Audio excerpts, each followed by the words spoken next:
திருச்சிற்றம்பலம். நாங்கள் 18 புராணங்கள் படிக்க போறோம். அதுல இந்த 18 புராணங்களின் சுருக்கத்தை தமிழில் எழுதி வெளியிட வேண்டும் என்ற எண்ணம் மனத்தில் இருந்து வந்தது. அந்த ஆசிரியர் கூறுகிறார், ஞானப்பிரகாசர் என்ற ஆசிரியர். இம்முயற்சிக்கு தேவையான அனைத்து நூல்களையும் தந்துதவிய doctor MRP Gurusamy, MA PhD, திரு ஐ ரவி ஆர்மம், BE ML IPS அவர்களுக்கு நன்றி பெறுதுடையும். வடமொழி பகுதிகளில் பல சந்தேகங்களை தீர்த்து உதவியவர். அண்மையில் காலஞ்சென்ற உழுவல் என்பர் டாக்டர் KR நெஞ்சுண்டன், MA PhD அவர்களுக்கும் எங்கள் நன்றிதான். இம்முயற்சியில் மூல நூல்களை படிப்பதற்கும் சுருக்கி எழுதுவதற்கும் வாய்மொழியாக கூறியவற்றை எழுத்து வடிவில் கொண்டு வருவதற்கும் உதவியேன். மகளர் மீராவுக்கு என் வாழ்த்துக்கள் உரியதாக. நூல் வடிவ பெற பேருதவி தந்தமையால் அவர் பெயரும் ஆசிரியர் பெயருடனும் சேர்க்கப்பட்டுள்ளது. ஞான சம்பந்தன் தான் இதை தொகுத்து வழங்கி இருக்கிறார். இதுல இருக்கிற இந்த 18 புராணங்கள்ல இருக்கிறது பிரம்ம புராணம், பத்ம புராணம், விஷ்ணு புராணம், வாயு புராணம், பாகவத புராணம், நாரத புராணம், மார்க்கண்டேய புராணம், அக்னி புராணம், பவிஷ்ய புராணம், பிரம்ம கைவர்த்த புராணம், இலிங்க புராணம், வராக புராணம், ஸ்கந்த புராணம், வாமன புராணம், கூர்ம புராணம், மெச்ச புராணம், கருட புராணம், பிரமாண்ட புராணம். இந்த அடிப்படையில் எல்லாம் படிக்க போறோம். அதுக்கு முதல் நாங்கள் ஒரு காப்பும் இறைவணக்கம் என்று செலுத்துவோம். வெண்ணிலா கற்றை கான்று விளங்குமோர் பிறை கோடின்றி எண்ணிலோர் பாகங்கூந்தற்பிடியென விருந்தவாற்றால் பெண்ணொரு பாகம் வைத்த பிஞ்சகன் உருவு காட்டும் அண்ணலங்களினல் யானை அடிமலர் சென்னி வைப்பாம். நடராஜ பெருமான்.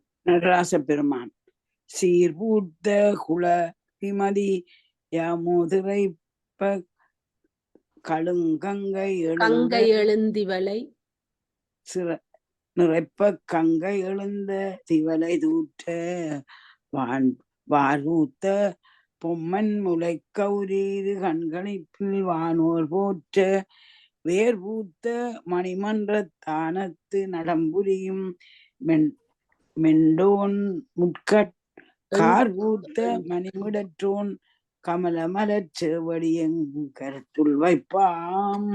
சிற்றம்பலம். இப்ப நாங்கள் புராணத்துக்கு போறோம். ராணியக்கா படியுங்க. இப்புராணம் பற்றி பிரம்ம புராணம். இப்புராணம் பற்றி பிரம்ம புராணம். இப்புராணம் பற்றி பிரம்ம புராணம் என்று கூறப்படும் இப்புராணம் ஆதி புராணம் என்று சொல்லப்படும். பிரம்ம புராணம் என்பது பரபிரம்மத்தை பற்றி கூறுவது என்று பொருள் தரும். இதன் மூலம் இப்பொழுது கிடைக்கவில்லை. கிடைத்துள்ள பகுதி மூலத்தோடு எவ்வளவு தொடர்புடையது என்று சொல்வதற்கில்லை. ஆராய்ச்சியாளர்கள் இப்பொழுது உள்ள பிரம்ம புராணத்தை உப புராணங்களில் ஒன்றே என கருதுகின்றனர். இந்த பிரம்ம புராணம் பரபிரம்மத்தை விரிவாக விளக்க தொடங்குகிறது. தைத்திரிய உபநிடதத்தில் பிருகுவல்லி கூறும் பரபிரம்மம் பற்றிய இலக்கணத்தை அடியொற்றியே இந்த பிரம்ம புராணம் பேசுகிறது. எந்த பரபிரமத்திலிருந்து இந்த உயிர்கள் தோன்றுகின்றனவோ, எந்த பரபிரமத்தின் தயவால் இந்த உயிர்கள் உலகிடை நிலை பெறுகின்றனவோ, அந்த பரபிரமத்திடமே இந்த உயிர்கள் அனைத்தும் சென்று அடைகின்றன. இதுவே பிருகுவல்லி கூறும் பரபிரமத்தின் இலக்கணம். அனுபடியுங்க.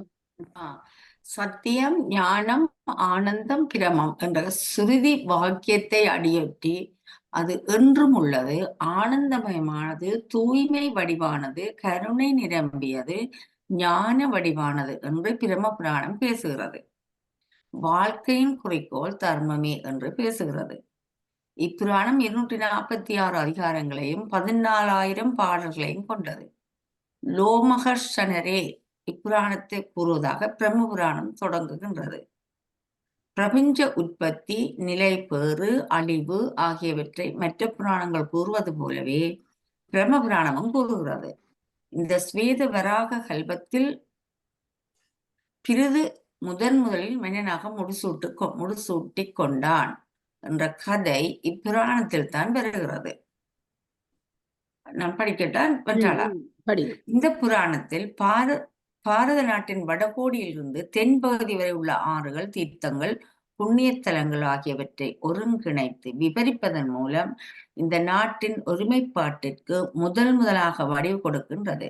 கங்கை, கோதாவரி, கோமதி ஆகிய ஆறுகள் நாட்டின் விளைச்சலை அதிகப்படுத்தி பெருகி வரும் மக்கள் தொகைக்கு உணவளிக்கும் செயல் விரிவாக கூறப்பட்டுள்ளது.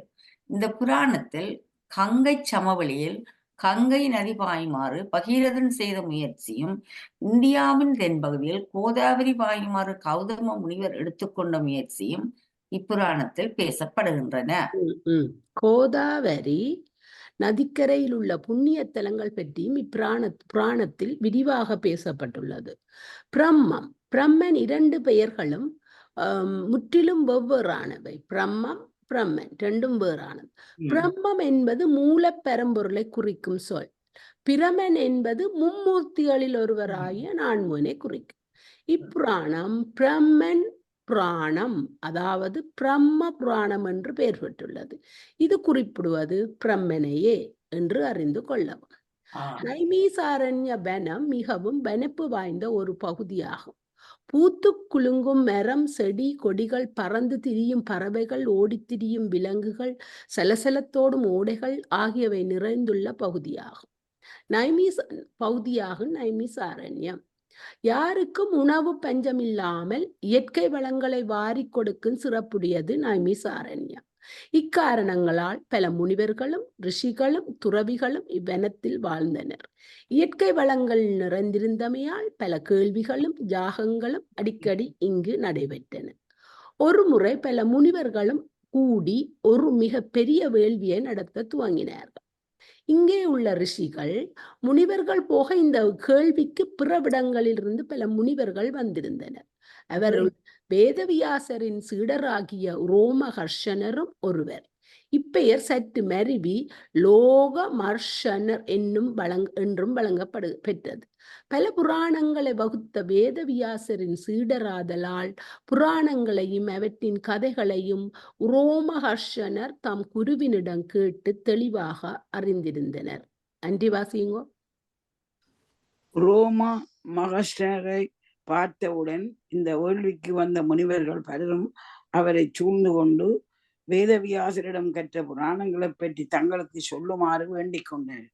இந்த வேள்வி 12 ஆண்டுகளுக்கு தொடர்ந்து நடைபெற்றமையால் ரோமஹர்ஷனர் விரிவான முறையில் ஒவ்வொரு புராணம் பற்றியும் முனிவர்களுக்கு சொல்ல தொடங்கினார்.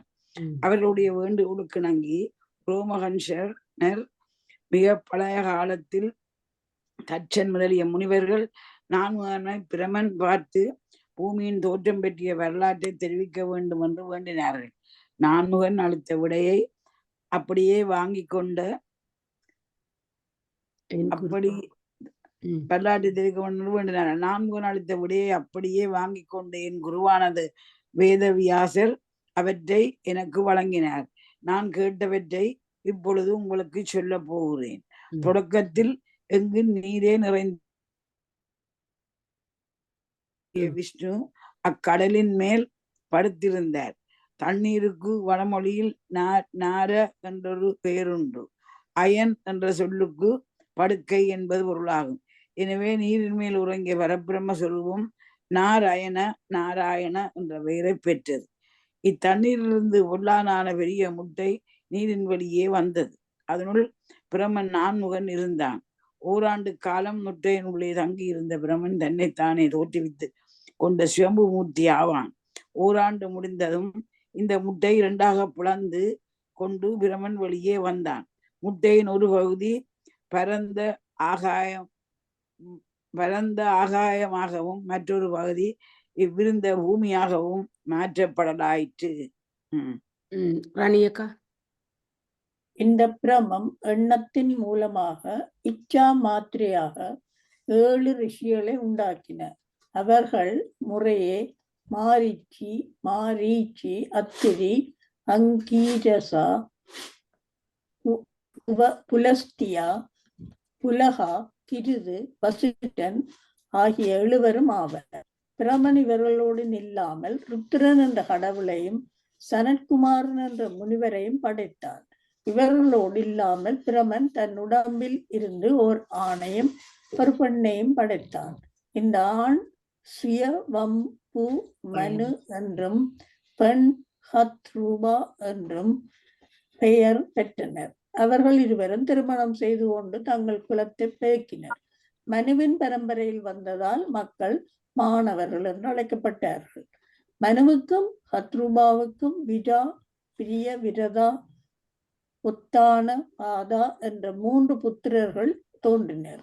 இவருள் உத்தான பாதரின் மகன்தான் பிரசித்தி பெற்ற துருவன். தேவ வருஷங்கள் 3000 வரை துருவன் செய்த தவத்தை கண்டு மெச்சிய பிரமன் துருவனுக்கு காட்சி தந்து துருவ நட்சத்திரமாக அவன் விளங்குமாறு வரம் தந்தான். வடக்கே காணப்படும் சப்தரிஷி மண்டலத்தின் அடிப்பகுதியில் காணப்படுவது துருவ நட்சத்திரமாகும். மூன்றாவது தலைமுறையாக பிரதேசேதாஸ் என்ற பெயருடன் 11 தோன்றினர். உலகை ஆள பிறந்த இவர்கள் ஆட்சி பீடத்தில் அமராமல் தவம் செய்யும் நோக்கத்துடன் கடலுக்கடியில் சென்று 10,000 ஆண்டுகள் தவம் புரிந்தனர். இதன் காரணமாக உலகை ஆள்பவர் இன்மையால் உலகம் முழுவதும் மரங்களும் செடிகளும் மண்டி அடர்ந்து வளர்ந்து விட்டன. இவற்றின் நெருக்கம் காரணமாக காற்றும் உள்ளே நுழைய முடியவில்லை. உலகம் தாங்குணாத துன்பத்தை அனுபவிக்க தொடங்கியது. இந்த செய்தி கடலுக்கடியில் இது கடலுக்கடியில் இருந்த பிரசேதன சகோதரர்கள் கவனத்திற்கு வந்தது. இயற்கையின் இந்த சூழலை மாற்ற அவர்கள் தங்கள் வாயின் மூலம் நெருப்பையும் காற்றையும் உண்டாக்கினர். வனங்கள் அனைத்தும் எரிந்து சாம்பலாயின. உலகின் அழிவைக் கண்டு கலங்கிய சோமன், சந்திரன் ஒரு அழகிய பெண்ணுடன் பிரதேச சகோதரர்களிடம் வந்து, நீங்கள் சினம் கொள்வதில் நியாயமில்லை. உலகை ஆள வேண்டிய நீங்கள் அத்தொழிலை துறந்து விட்டதால் இந்நிலை உருவாயிற்று. இப்பொழுது உலகை ஆள்வதற்கு மிக அவசரமாக ஒரு மன்னன் தேவை. இந்த பெண்ணை மணந்து கொண்டு அவள் மூலம் பிறக்கும் ஆண் மகவை அரசனாக்கிவிட்டால் உலகமும் செழித்து வளரும், நீங்களும் இடையில்லாமல் தவத்தை மேற்கொள்ளலாம் என்று கூறினான். பிரசேதர்கள் இதற்கு உடன்பட்டு அவளை மணந்து தட்சன் என்ற பிள்ளையை பெற்றனர். அவனே உலகத்திற்கு அரசனானான். மக்களுக்கு பிரஜை என்ற பெயருண்டு. ஆதலால் அவர்களுக்கு பதியாக அரசனாக உள்ள தட்சன் பிரஜாபதி என்று அழைக்கப்பட்டார் என்று ரோமஹர்ஷனர் கூறிக்கொண்டிருக்கும் பொழுதே அதை கேட்டுக்கொண்டிருந்த முனிவர்கள் குறுக்கிட்டனர். பெருமுனிவரே, தட்சன் என்பவன் பிரம்மனின் கால் கட்டை விரலில் இருந்து தோன்றினவன் என்றல்லவா நாங்கள் கேள்விப்பட்டிருந்தோம். அதற்கு எதிராக இப்பொழுது பிரசேதர்களின் மகன்தான் தட்சன் என்றால் எங்களுக்கு ஒரே குழப்பமாக இருக்கின்றது. தயவு கூர்ந்து விளக்க வேண்டும் என்று கூறினார்கள். அதை கேட்ட ரோமஹர்ஷனர், இதில் குழம்புவதற்கு எதுவும் இல்லை. எத்தனையோ தட்சர்கள் தோன்றியுள்ளனர். அவர்களில் ஒரு தட்சன் 4 கால் கட்டை விரலில் இருந்து தோன்றினான். படிங்க. நீங்க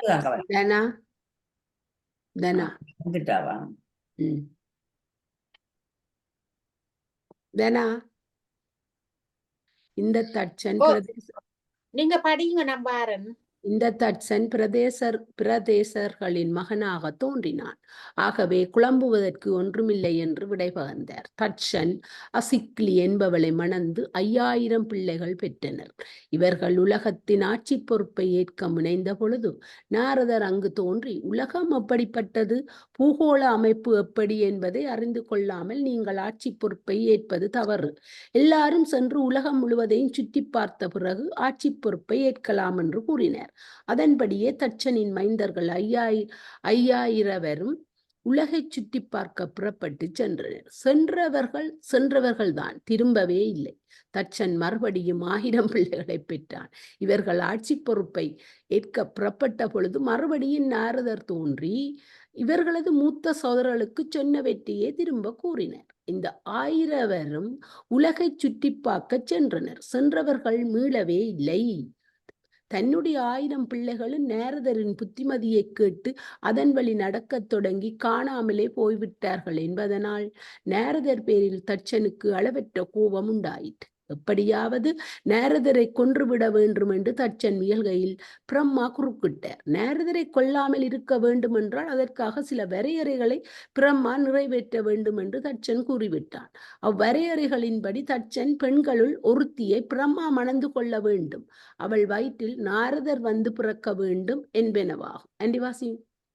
தட்சனுக்கு 60 பெண்கள் இருந்தார்கள். அவர்களுள் 27 பெண்களை சோமன் என்று அழைக்கப்படும் சந்திரனும், 10 பெண்களை தர்மதேவதையும், எஞ்சிய பெண்களை ஆங்கிரசா முதலிய முனிவர்களும் மனம் செய்து கொண்டனர். இவருள் பிரியா என்பவளை மட்டும் பிரமன் மணந்து கொண்டான். தம் தேவதையை மணந்த 10 பெண்களும் அருந்ததிக்கு உலகிலுள்ள பொருள்கள் என்னும் குழந்தைகளும், வசுவிற்கு அட்டவசுக்கள் என்ற 8 குழந்தைகளும் பிறந்தன. அஷ்டவசுக்களில் ஒருவனாகிய அனலன் என்பவனுக்கு குமரன் என்னும் பிள்ளை பிறந்தான். இந்த குமரன் என்ற பிள்ளையை கார்த்திகை பெண்கள் வளர்த்தமையிலால் அவன் கார்த்திகேயன் என பெயர் பெற்றான். அஷ்டவசுக்கள் ஒருவனாகிய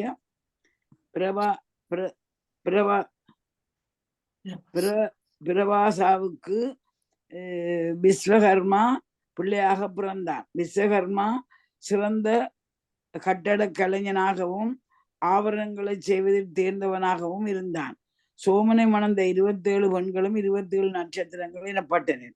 தட்சனுடைய எஞ்சிய பெண்களில் காசிவ முனிவன் 13 பெண்களை மணந்தான்.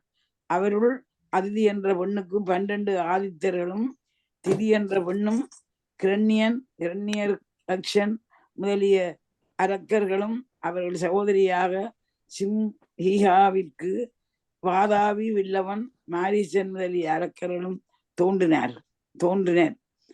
அர்ஷிதா என்ற பெண்ணுக்கு கந்தர்வர் மக்களாக தோன்றினர். சுரசா என்பவளுக்கு பாம்புகள் பிறந்தன. காஷா என்ற பெண்ணிற்கு குபேரனுக்கு நண்பனாகிய யக்ஷர்கள் தோன்றினார்கள். சுரவினியின் வயிற்றில் பசுக்களும் எருமைகளும் தோன்றின. வினதாவிற்கு பறவைகளின் அரசனாகிய கருடனும் அருணாவும் மக்களாக தோன்றினர். தாமராவின் வழியில் வாந்தைகள், வல்லூர்கள், காகங்கள், குதிரைகள், கழுதைகள், ஒட்டகங்கள் தோன்றின. குரோஷாவுக்கு 14,000 பாம்புகள் பிறந்தன. இலா என்பவள் வயிற்றில் மரங்கள், செடி கொடிகள் தோன்றின. கத்தரு என்ற பெண்ணின் வயிற்றில் அனந்தன், வாசுகி, தட்சன், நகுசன் முதலிய நாகங்கள் தட்சன் சொல்லாதீங்க. தட்சன் ஏற்கனவே வந்தாச்சு. அப்ப இங்க தட்சகன் அது அப்படி வடிவா வாசிங்க. வாசுகி, தட்சகன், நகுசன் முதலிய நாகங்கள் தோன்றின. முனி என்ற பெண்ணிற்கு அப்சரஸ்கள் பெண்களாக தோன்றினர். அதிதியின் பிள்ளைகளாகிய தேவர்களுக்கும் திதியின் பிள்ளைகளாகிய அசுரர்களுக்கும் ஓயாது போர் நடந்தது. பல அசுரர்கள் தேவர்கள் தலைவனாகிய இந்திரனால் கொல்லப்பட்டனர். இதனை அறிந்த திதி இந்திரனை கொல்ல தனக்கு ஒரு பிள்ளை வேண்டும் என விரும்பினாள். அப்படி ஒரு பிள்ளை வேண்டுமானால் 100 ஆண்டுகள் அவளுடைய கருவில் அப்பிள்ளை இருக்கும் என்றும், அந்த 100 ஆண்டுகளும் மிக கடுமையான விரதங்கள் அனுஷ்டித்து கடந்தவம் புரிய வேண்டும் என்றும் காசிவர் கூறினர். அப்படியே செய்வதாக ஏற்றுக்கொண்டால் திதி. விரதத்தை மேற்கொண்டு பல ஆண்டுகள் சென்றன. தன்னை கொல்ல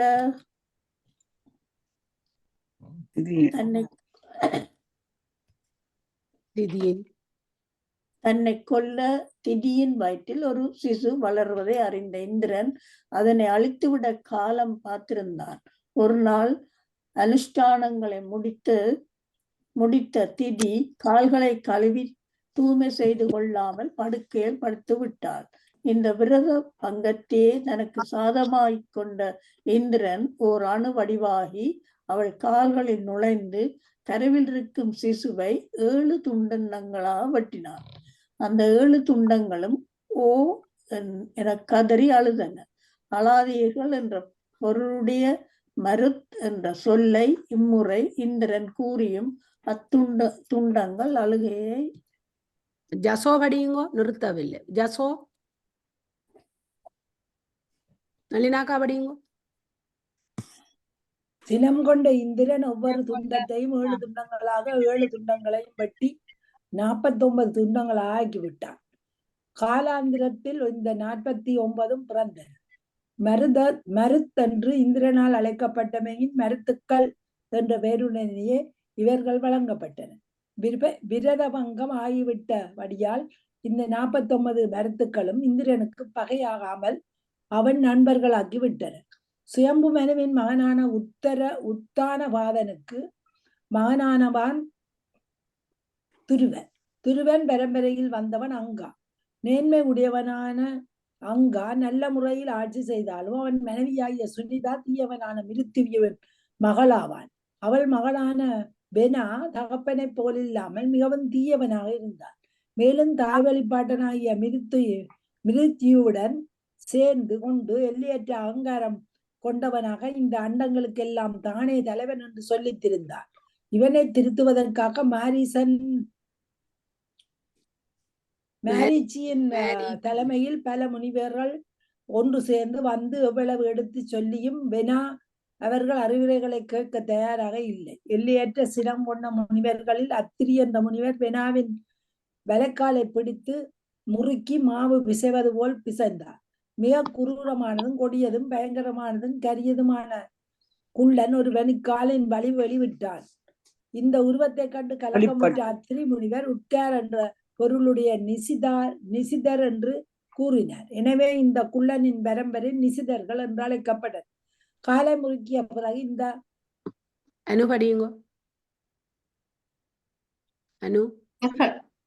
முனிவர்கள் வினாவின் கையை முறுக்கி பிசைந்தார்கள். வினாவின் இடத்தில் இருந்த தீமைகள் முழுவதும் கால் வழியாக சென்று விட்டமையால் அவனும் இந்த நன்மைகள் எல்லாம் ஒன்று சேர்ந்து பிசையப்பட்ட கையின் வழியே ஒளிவழியுடன் சிறந்த கவசம் உண்டு பிரித்து என்று ஒருவன் வெளிப்பட்டான். இவன் வெளிப்பட்டவுடன் வினா இறந்து விட்டான். ஒளியுடன் வெளிவந்த பிரித்துவை பூமிக்கு அரசனாக்கி பிரம்மாவை முடிசூட்டினார். பூமியில் உள்ள பொருளுக்கு எல்லாம் யார் தலைவன் என்றும் அதே நேரத்தில் அத்தலைமை பதவிகளையும் பிரம்மாவை பங்கிட்டு தந்தார். அப்பங்கீட்டின்படி மரம், செடி, கொடிகள், விண்மீன்கள், கோள்கள், யாகங்கள், தியானம், வேதியர்கள் ஆகியவர்களுக்கு தலைவனான சோமனை சந்திரன் நியமித்தார். வருணன் கடலுக்கும் குபேரன் செல்வத்திற்கும் அரக்கர்களுக்கும் தலைவனாக்கப்பட்டார். 12 ஆதித்யர்களும் தலைவனாக விஷ்ணுவும் அஷ்டவசுக்களும் தலைவனாக அக்னியும் நியமிக்கப்பட்டார்கள். எல்லா பிரஜாபதிக்கும் தலைவனாக தட்சனும் 49 மருத்துக்களுக்கும் தலைவனாக இந்திரனும் தைத்திரியர்கள் தானவர்கள் என்பவர்களின் தலைவனாக பிரகலாதனும் நியமிக்கப்பட்டனர். பிதர்களுக்கு தலைவனாக யமனும் யட்சகர்கள் ராட்சதர்கள் பிசாசுகள் ஆகியவர்களின் தலைவனாக சிவனும் மலைகளின் தலைவனாக இமவானும் நியமிக்கப்பட்டார். நதிகளுக்கு கடலும் பாம்புகளுக்கு வாசையும் கந்தர்களுக்கு சித்திரரதனும் பறவைகளுக்கு கருடனும் யானைகளுக்கு ஐராவதமும் தலைவர்களாக நியமிக்கப்பட்டனர். இத்தோடு இல்லாமல் 4 திசைகளுக்கும் 4 தலைவர்களை நியமித்தார்கள். ஜசோ இல்லாட்டி தனா படியுங்கோ. ஓகே, நான் வாசிக்கிறேன். பிருத்திவி என்ற பெயர் காரணம் பிரம்மாவால் பங்கிட்டு தரப்பட்ட பூமிக்கு அரசனான பிருத்து நன்முறையில் ஆட்சி செய்ததால் பூமியில் வளங்கள் செழித்தன, பசுக்கள் பாலை பொழிந்தன. மகிழ்ச்சி அடைந்த முனிவர்கள் பெரிய யாகத்தை செய்தனர். யாகத்தின் முடிவில் சுதாக்கள் என்றும் மகதாக்கள் என்றும் இரு கூட்டங்கள் தோன்றின. பிருத்துவின் புகழை பாடுமாறு முனிவர்கள் இவர்களை ஏவினர். ஆனால் பிருத்து மிகவும் இளையவன், இப்பொழுதுதான் ஆட்சிக்கு வந்திருக்கின்றான், இன்னும் எந்த வேளையும் செய்து காட்டவில்லை. அப்படி இருக்க அவனது எந்த வீரச் செயலை எவ்வாறு புகழ்வது என்று சுதர்களும் மகதர்களும் முனிவர்களும் கேட்டனர். முனிவர்கள் எதிர்காலத்தை அறியும்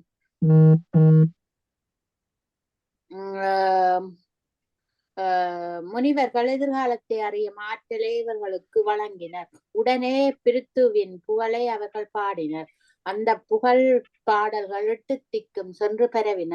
இப்படி இருக்கையில் பூமியின் வேறொரு மூலையில் இருந்து ஒரு சிலர் பிருத்துவை காண வந்தனர். அவர்கள் பிருத்துவை நோக்கி, அரசே, உன் புகழ் எட்டு திக்கும் பரவி எதிரொலிக்கின்றது. எங்களது கஷ்டத்தை நீ போக்க வேண்டும். பூமியில் ஒன்றும் விளைவதில்லை. வளமின்மையால் பசுக்கள் பால் தரவில்லை. என்ன செய்வது என்று வினவினர். அதை கேட்ட பிருத்து மிகவும் கோபம் கண்டு தன்னுடைய வில்லை எடுத்து கொண்டு பூமியை பிளப்பதற்கு புறப்பட்டான். அஞ்சிய பூமி பசு வடிவெடுத்து கொண்டு ஓடத் துவங்கி மேலுலகம் கீழுலகம் சென்று எங்கும் புகழ் கிடைக்காமையால் பிருத்துவின் எதிரே சென்று வேண்டி நின்றது. பூமியாகிய பசு பிருத்துவை நோக்கி, அரசே, பெண்ணாகிய என்னை கொல்வதால் உனக்கு ஒரு பயனும் விளையாது. பெண் கொலை என்ற பாவம்தான் மிஞ்சும். அதற்கு பதிலாக இந்த ஜசோ வாசிக்கிறேன். வணக்கம். வணக்கம். பூமியை சமன் செய். அதுதானே பூமியை சமன் செய்.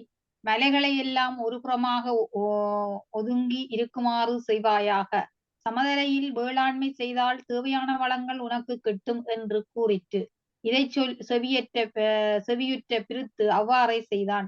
மலைகளை எல்லாம் ஒரு புறம் ஒதுக்கிவிட்டு சமதரை பெரிய அளவில் கிடைத்தமையின் வேளாண்மை வளம் பெறலாயிற்று. பூமியின் வளம் கொளிக்கலாயிற்று. உயிர்கள் வாழ்வுக்கு ஏற்றதாக இப்பூமியை சரி செய்த மன்னவன் பெயராகிய பிருத்து என்பதை பூமிக்கு பெயராக பிருத்திவி என்று வழங்கலாயிற்று. மண்வந்திரங்கள் பருப்பொருளாகவும் முன்பொருளாகவும் இந்த பேரண்டத்தின் தோற்றம், நிலைபேறு, அழிவு என்பதை பற்றி பிரம்மபுராணம் தரும் கணக்கை சுருக்கமாக காணலாம் என்ற பேருண்டு காணலாம். 4 யுகங்களை அடக்கிய கால எல்லைக்கு மன்வந்திரம் என்ற பெயருண்டு. ஒவ்வொரு மன்வந்திரத்துக்கும் அதிபதியாக இருப்பவர் மனு. இந்த பிரபஞ்சம் தோன்றிய நாள் முதல் இதுவரை சுவயம்பு மனு முதல் 6 மனுக்கள் தோன்றி மறைந்துள்ளனர். இப்பொழுது நடைபெறும் 7வது மன்வந்திரத்திற்கு தலைவன் வைவஸ்வத மனு என்பதாகும். இந்த மன்வந்திரத்தில் முறையே கிருத, திரேத, துவாபர யுகங்கள் முடிந்து இப்பொழுது கலியுகம் நடைபெறுகிறது. இந்த 4 யுகங்களும் சேர்ந்து ஒரு மகாயுகம் என்று அழைக்கப்படும். இந்த மகாயுகத்தின் கால எல்லை 12,000 தேவ வருஷங்களாகும். இதை மனித கணக்கில் கொள்வதானால் 43,20,000 வருடங்கள் ஆகும். இதே போன்ற சுழற்சி முறையில் 71 மகாயுகங்கள் முடிவிட்டால் வைவஸ்த மனுவின் ஆட்சி முடிந்து அந்த மன்வந்திரமும் முடியும். ஒவ்வொரு மன்வந்திரத்திலும் அதற்குரிய மனு, இந்திரன், தேவர்கள், முனிவர்கள் என்பவர்கள் மாறுவார்கள். வைவஸ்த மனுவின் ஆட்சியில் நடைபெறும் இந்த கலியுகத்தில் அத்திரி, வசிட்டர், காசிவர், கௌதமர், பரத்வாஜர், விஸ்வாமித்ரர் மற்றும் ஜமதக்கினி ஆகிய 7 இந்த மன்வந்திரம் முழுதும் இருப்பவர்கள் ஆவர். இதற்குரிய தேவதைகள் சத்திரியர்கள், ருத்ரர்கள், விஸ்வதேவர்கள், வசுக்கள், மருத்துக்கள், ஆதித்யர்கள் மற்றும் 2 அஸ்வினிகள். வைவஸ்த மனு பரம்பரை. சூரியனுக்கும் விஸ்வகர்மாவின் மகளுக்கும் பிறந்த முதல் குழந்தை வைவஸ்த மனு எனப்படும். இந்த மனுவுக்கு நீண்ட காலம் குழந்தை பேறு இன்மையால் அவன் ஒரு பெரிய யாகத்தை நடத்தினான். அதன் பயனாக இச்சவாயு என்றும் சொல்றது இக்சுவாகு முதலிய 9 பேர் மைந்தர்களாக தோன்றினர். இச்வாகுவிற்கு 100 மைந்தர்கள் தோன்றினர். ஒரு யாகம் நடத்துவதற்காக காட்டில் சென்று ஒரு மிருகத்தை வேட்டையாடி அதன் உடலை கொண்டு வருமாறு இச்சவாகு முதல் மகனான விருக்ஷியை ஏவினான். காடு சென்று வேட்டையாடி விருட்சி அதிகம் பசித்தமையால் அவ்வேட்டை மிருகத்தின் ஒரு பகுதியை தான் தின்று விட்டான். எச்சிலான பாகத்தை கொண்டு வந்த மைன்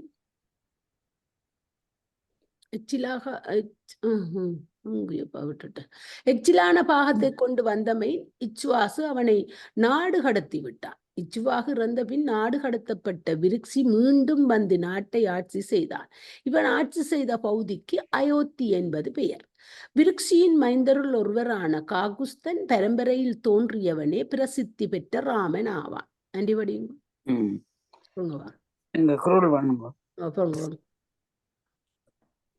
திரிசங்குவின் கதை. சங்குவின் கதை. துந்துவி என்ற அசுரனை கொன்ற கீழே அது என்ன சிக்குது. துந்துவி என்ற அசுரனை கொன்ற குவலஸ்வாவின் மன்னர்கள் ஒருவனாகிய திருஸ்தவாவின் பரம்பரையில் வந்த திரையருணி முறையான ஆட்சியை மேற்கொண்டான். ஆனால் அவன் மகனாகிய சத்தியவிரதன் அவன் பெயருக்கு நேர்மாறாக நடந்து கொண்டான். அவன் கொடுமை அதிகமாகவே அவர்கள் குருவாகிய வசிஷ்டன் அரசனிடம் சொல்லி சத்தியவிரதனை பிரஷ்டம் செய்து நாட்டிற்கு வெளியே வாழுமாறு செய்தார். திரையருளினி இறந்தவுடன் நாட்டை ஆள யாரும் இல்லை.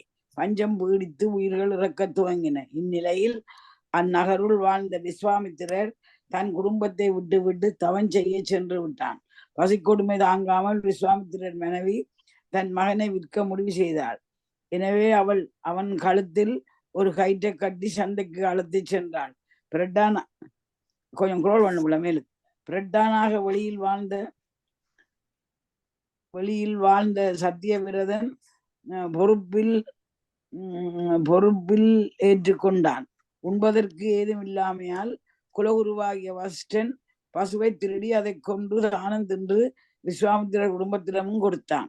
இது இருந்த வசிஷ்டன் சத்தியவிரதனிடம் வந்து அவன் மேல் 3 குற்றங்களை சாட்டினார். முதலாவது குற்றம் தந்தை சொல் கேளாதது, 2வது குற்றம் பசுவை திருடியது, 3வது குற்றம் பசு கொலை புரிந்தது.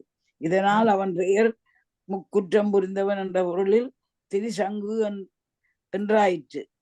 தவத்திலிருந்து மீண்ட விஸ்வாமித்திரர் நடந்தவற்றை அறிந்து திரிசங்குவை அரசனாக்கி ஆளச் செய்தார். இறுதியில் இந்த உடம்புடனேயே திரிசங்கு சொர்க்கம் செல்ல தன் வரப்பலத்தால் ஏற்பாடு செய்தார் விஸ்வாமித்திரர்.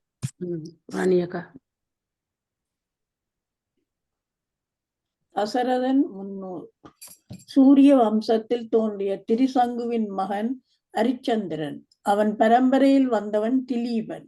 அவன் மகனாகிய பகீரதன் கங்கைய பூமிக்கு கொண்டு வந்ததால் கங்கைக்கு பகீரதி என்ற பெயரும் வந்தது.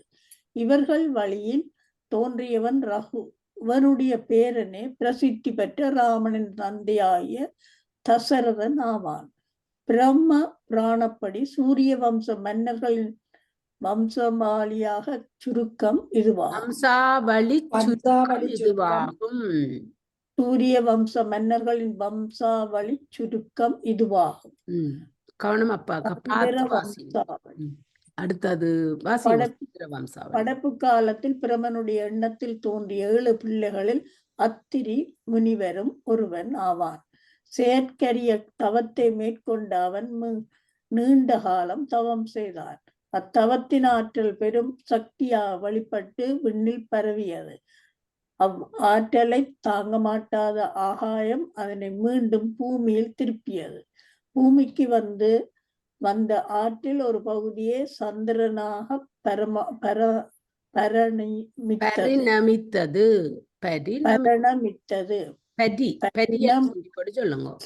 பரிணமித்தது. சந்திரனின்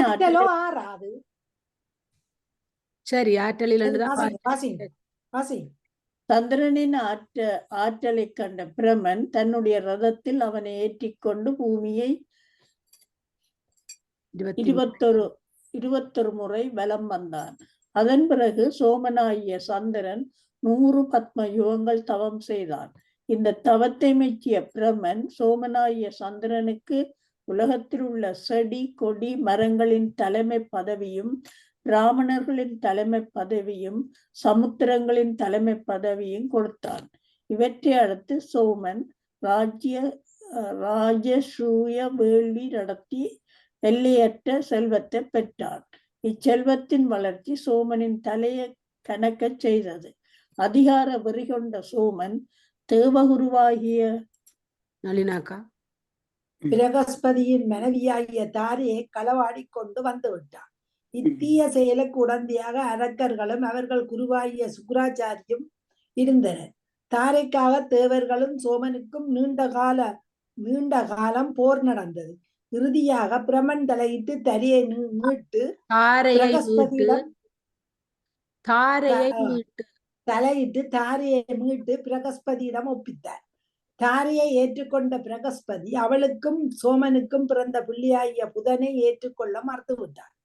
இந்த புதன் தான் நிலாவை மணந்தவன் என்று முன்னரே குறிக்கப்பட்டுள்ளது. மன்னன் யாஜாதியின் மன்னன் நௌசனின் 6 பிள்ளைகளில் ஒருவனாகிய ஜஜாதி ஆட்சி மேற்கொண்டு உலகம் முழுவதையும் வென்றான். அவனுடைய 5 மகன்களும் நாட்டை கிழக்கு, மேற்கு, தெற்கு, வடக்கு, நடுப்பகுதி என்று 5 பகுதிகளாக பிரித்து ஆட்சியை ஒப்பித்து விட்டு உலகை சுற்றி பார்க்க நினைத்தான். ஜஜாதி உலகம் சுற்ற தன்னுடைய முதுமை இடையூறாக இருக்கும் என்று கருதிய ஜஜாதி தன் மூத்த பிள்ளையாகிய யதுவிடம் தன் முதுமையை பெற்றுக்கொண்டு அவன் நிலைமையை தருமாறு கேட்டான். அவனும் அவன் சகோதரர்கள் 3 அவ்வாறு செய்ய மறுத்து விட்டனர். அவர்களையெல்லாம் சபித்து விட்டு கடைசி பிள்ளையாகிய புருவிடம் கேட்டான். அவன் மகிழ்ச்சியுடன் தன் நிலைமையை தந்தான். இளமையை பெற்றுக்கொண்ட ஜாதி நீண்ட காலம் உலகை சுற்றி பார்த்துவிட்டு வந்த மகனிடம் அவன் நிலைமையை தந்தான். புருவின் பரம்பரையில் வந்தவன் பரதகண்டம் என்று பெயர் பெற காரணமான பரதனாவான். பரதனின் பரம்பரையில் வந்த குரு என் மன்னனின் பரம்பரையில் வந்தவர்களே கௌரவர்கள். குரு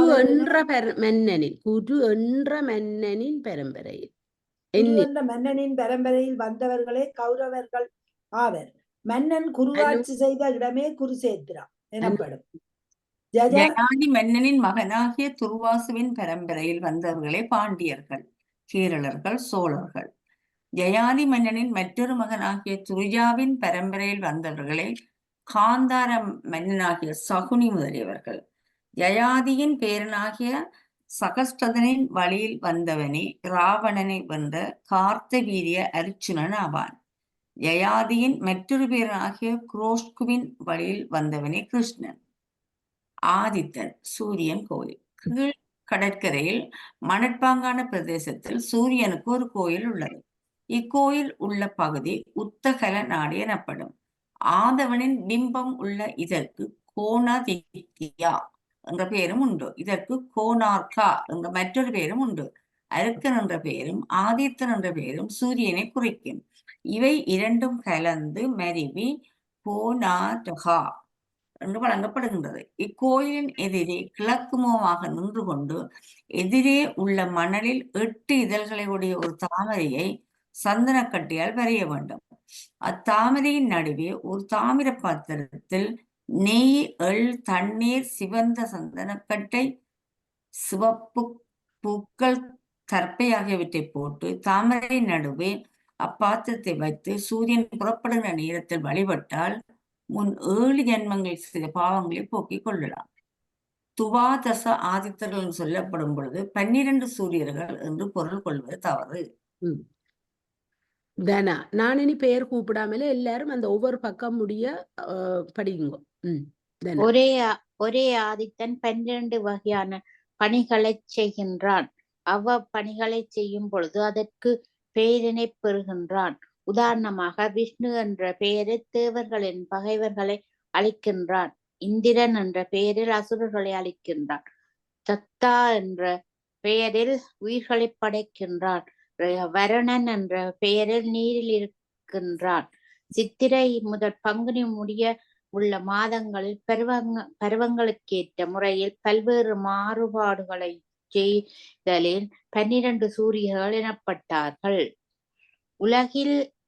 உலகின் வாழ்விற்கு மூலமாக இருப்பவன் சூரியன் ஆதலால் 12 சூரியர்கள் என்று சொல்லப்பட்ட தோடல்லாமல் 12 சிறப்பு பெயர்களும் அவனுக்கு தரப்பட்டுள்ளன. அவை ஆதித்யா, சூர்யா, அருக்கன், பிரபாகரன், மார்த்தாண்டன், பாஸ்கரன், பானு, திவாரகன், ரவி முதலியவையாகும். இவற்றை அல்லாமல் நான் முகனே சூரியனுக்கு 108 பெயர்களை கூறியதாக பிரம்ம புராணம் கூறுகின்றது. பூரி ஜெகநாதர் ஆலயம் தோன்றிய கதை. சத்திய யுகம் என்ற கூறப்படும் முதலாவது யுகத்தில் மாளவ தேசத்தை அவந்தி என்னும் ஊரினை தலைநகராக கொண்டு இந்திரதூய்மன் என்னும் மன்னன் ஆட்சி செய்து வந்தான். கதிரவனும் வெட்கப்படும்படியான உடல் ஒளியும் இந்திரனும் அஞ்சும் பேராற்றலும் பெற்றவனாவான். வெறும் உடல் வன்மையோடு மட்டுமல்லாமல் வேதங்கள் சாத்திரங்கள் அனைத்தையும் கற்றுத் தேர்ந்தான். போர்க்கருவிகள் அனைத்தையும் கையாளும் பேராற்றல் பெற்றிருந்தான். சுருங்கச் சொன்னால் அவனுக்கு நிகரானவர் பூவுலகிலோ ஜசோ. ஓகே, அன்றி சரியா அன்றி தேவருலகிலோ இல்லை என்று கூறிவிடலாம். இவ்வளவு இருந்தும் கடுகளவும் அகங்காரம் கொள்ளாமல் விஷ்ணு பக்தியில் சிறந்து விளங்கினான். தனக்குள்ள செல்வம், ஆற்றல், அதிகாரம், செல்வாக்கு அனைத்தையும் பயன்படுத்த ஒரு வழியை கண்டான்.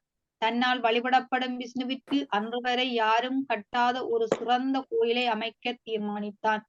சிறந்த கோயிலாக அமைவதுடன் அக்கோயில் அமைகின்ற இடமும் ஈடு இணை அற்றதாக இருக்க வேண்டும் என்று அவன் நினைத்ததில் வியப்பொன்றும் இல்லை. எங்கும் பரவியிருந்த அவன் செல்வாக்கு காரணமாக எல்லா தீர்த்தங்களையும் இருமருங்கிலும் அமைந்துள்ள புண்ணிய ஸ்தலங்களையும் பார்த்து அலசி ஆராய்ந்தான். அவனுடைய தலைநகரான அவந்தியும் அதனை சுற்றியுள்ள பகுதியும் மிக அற்புதமானதாக இருந்தன. பெரிய பெரிய விண்ணை இடிக்கும் கட்டடங்கள் நிறைந்திருந்தது. அவந்தி ஓயாத மக்கள் நடமாட்டமும் பெருவாணிபம் நடைபெறுகின்ற கடைவீதிகளும் நிறைந்திருந்த அவந்தியில் விஷ்ணு கோயிலை கட்ட ஏனோ அவன் மனம் இடம் தரவில்லை. இதில் ஒரு வியப்பு என்னவென்றால், சிப்ரா நதி பாய்ந்தோடும் அவந்தி நகரத்தில் அந்நதிக்கரையில் மிக பிரசித்தமான மாகாளர் திருக்கோயில் என்று வழங்கப்படும் ஒரு பெரிய சிவன் கோவிலும் கோவிந்தசாமி, விக்ரம்சாமி என்ற பெயர்களில் 2 விஷ்ணு ஆலயங்களும் ஏற்கனவே இருந்தன. மகாகாளர் கோயிலை பொறுத்த மட்டில் ஒரு தனிச்சிறப்பும் உண்டு. அவரை ஒருமுறை வழிபட்டால் 1000 அஸ்வமேத யாகம் செய்வதற்கான பலன் உண்டு என்று சொல்லப்பட்டது.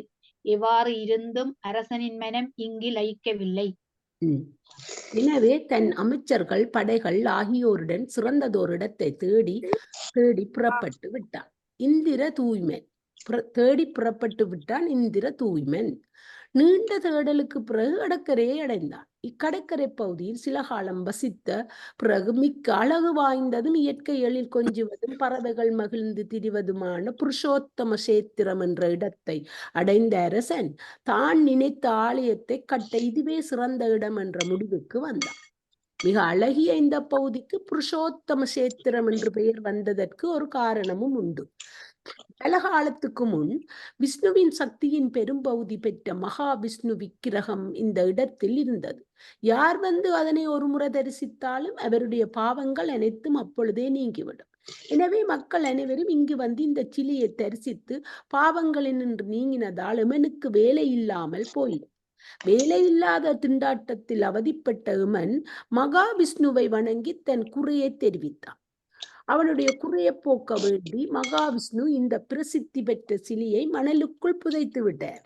இப்பொழுது முன்போல மக்கள் வந்து உடனடியாக தங்கள் பாவத்தை போக்கிக் கொள்ள முடியவில்லை என்றாலும் ஊருக்கு இருந்த மதிப்பு குறையாமல் இருந்தது. புருஷோத்தமன் என்பது மகாவிஷ்ணுவுக்கு ஒரு பெயராகும். எனவே அவரால் பிரசித்தி பெற்ற இந்த இடத்துக்கு புருஷோத்தம நகரம் என்று பெயர் வந்தது இயல்பே. இந்த இடத்தை பார்த்தவுடன் இந்திர தூய்மன் மனத்தில் ஒரு நிறைவு ஏற்பட்டது. வேறு இடம் தேடி செல்ல வேண்டும் என்ற எண்ணம் போய்விட்டது. அப்படி ஒரு புல் ஸ்டாப்ல நில்லுங்கோ. அடுத்த இது படிக்க மிகச் சிறந்த இந்த இடத்தில் ஈடிணை இல்லாத ஒரு விஷ்ணு ஆலயத்தை நிர்மாணிக்க திட்டமிட்டான். பேரரசனாகி அவன் தான் மட்டும் இதனை செய்யாமல் புற அரசர்கள் செல்வர்கள், வணிகர்கள் ஆகியவர்களை இதில் பங்கு பெற வேண்டி அவர்கள் அனைவரையும் ஒன்றாக அழைத்தான். கோவில் எப்படி கட்ட வேண்டும் என்ற திட்டம் உருவாயிற்று. அதற்கு வேண்டிய பொன், பொருள் முதலியவை கணக்கின்றி கிடைத்தன. கோயில் நிர்மாணம் தொடங்குவதற்கு முன் ஓர் அஸ்வமேத யாகம் செய்ய வேண்டும் என அரசன் விரும்பியதால் பொன்னாலேயே ஒரு மண்டபம் தயாரிக்கப்பட்டது. பரதகண்டம் முழுவதிலும் இருந்து மன்னரும் மக்களும் பொன்னையும் பொருளையும் கொண்டு வந்து சேர்த்தனர். இந்த யாகத்தில் கிடைக்கும் தானத்தை பெறுவதற்காகவே பிராமணர்கள் நாடு முழுவதிலும் இருந்து வந்து கூடினார்கள். அஸ்வமேத யாகம் முடிந்தவுடன் கோயில் கட்டும் பணி துவங்கி அதுவும் முடிந்து விட்டது. எந்த விக்கிரகத்தை எவ்வாறு தேர்ந்தெடுத்து இங்கே பிரதிஷ்டை செய்வது என்ற கவலையுடன் உறங்கிய அரசனுக்கு விஷ்ணு கனவில் தோன்றி சமுத்திரக்கரையில் உள்ள மரத்தை அடையாளம் காட்டி அதனை பயன்படுத்தி சிலைகள் செய்ய வழிகாட்டினார். மறுநாள் அந்த மரத்தை வெட்டி தயாரித்த பொழுது விஷ்ணுவும் விஸ்வகர்மாவும் அந்தனர் வேடத்தில் வந்து உடனடியாக பலராமன், கிருஷ்ணர், சுபத்திரை ஆகிய மூவருடைய சிலைகளையும் வினாடி நேரத்தில் செய்து முடித்தனர். இதுவே இன்று பிரசித்தியுடன் விளங்கும் பூரி ஜெகநாதர் ஆலயம். மார்க்கண்டே மியூட் பண்ணுங்க. அங்கால தாளம் பத்திரட்டியார ஒத்தி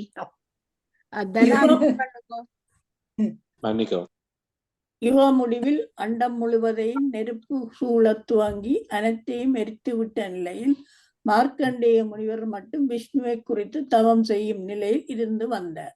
யுக நெருப்பு கூட அவரை அண்ட முடியவில்லை. ஆனால் கண் விழித்த பொழுது அனைத்தும் அழிந்திருப்பதையும் ஓர் ஆலமரம் மட்டும் தனித்து நிற்பதையும் பார்த்து மரத்தின் அடியில் அமர்ந்து விஷ்ணுவை தியானம் செய்தார்.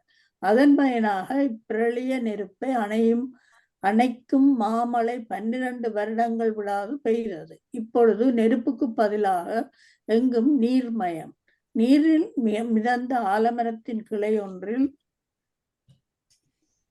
ஒரு பொன் படுக்கையில் பாலகன் ஒருவன் படுத்திருக்க கண்டார். அப்பாலகனின் ஆணையின்படி அவன் வாயினுள் சென்றார். படுக்கையில் பாலகன் படுத்திருக்க கண்டார். அப்பாலகனின் ஆணைப்படி அவன் வாயினுள் சென்றார் மார்க்கண்டேயர். பாலகன் வயிற்றினுள் அண்டங்கள் அனைத்தும் பாதுகாப்புடன் இருப்பது கண்டு மார்க்கண்டேயர் வெளியே வந்து விஷ்ணுவை துதித்து கொண்டு பல்லாண்டுகள் அவருடைய இருந்தார். அவர் தவத்தை மெச்சிய விஷ்ணு அவர் வேண்டும் வரத்தை கொடுப்பதற்காக கூறினார். உடனே மார்க்கண்டேயர் புருஷோத்தம கஷேத்திரத்தில் சிவனுக்கு ஒரு கோயில் அமைக்க வேண்டும். மக்கள் மனதில் அரியும் சிவனும் ஒன்று என்ற எண்ணம் நிலைக்க வேண்டும் என்று வேண்டிக் கொண்டார். விஷ்ணுவும் அதற்கு செய்வே சிவபெருமானுக்கு புவனேஸ்வர் ஆலயம் நிர்மாணிக்கப்பட்டது.